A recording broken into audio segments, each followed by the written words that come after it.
Hello guys, আসসালামু আলাইকুম। ITA Shafiul boy my YouTube channel. আজকে আমরা যাচ্ছি এই যে যেখানে নদী ঘর ভেঙে দিয়েছে। এই যে এই জায়গাটা নদী ঘর ভেঙে দিয়েছে। এই জায়গাটা এটা ছিল একটা রান্নাঘর। এই জায়গাটা ছিল একটা রান্নাঘর, পড়ে গিয়েছে। চাল ডাল যা আছে সব একবারে ধরে গিয়েছে। এই যে দেখো, নদী ওখান থেকে এই পর্যন্ত।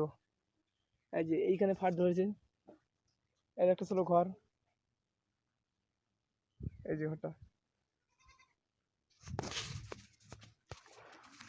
এই যে ঘরটা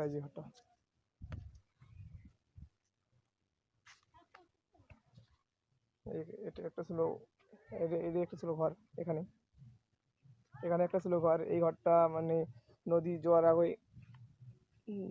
নদীতে পড়ার আগে তুলে নিয়েছে। এই যে এটা হলো নদী।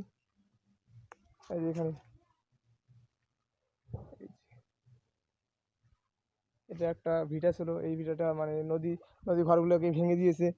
এখন মানুষ কি করতেছে নিজে বোঝে না। এই যে এদিকে, এই যে এটা ভেঙে দিয়েছে। আশা করি এই ভিডিওটা আপনারা শেয়ার করবেন, শেয়ার করে অন্যজনকে দেখার সুযোগ করে দেন ভাই। আর কিছু পাইলে সহযোগিতা করুন। এই পরিস্থিতিতে মানুষ কি করবে। এই ঘটনাটা হয়েছে মহিষমুড়ি শালবাড়িতে।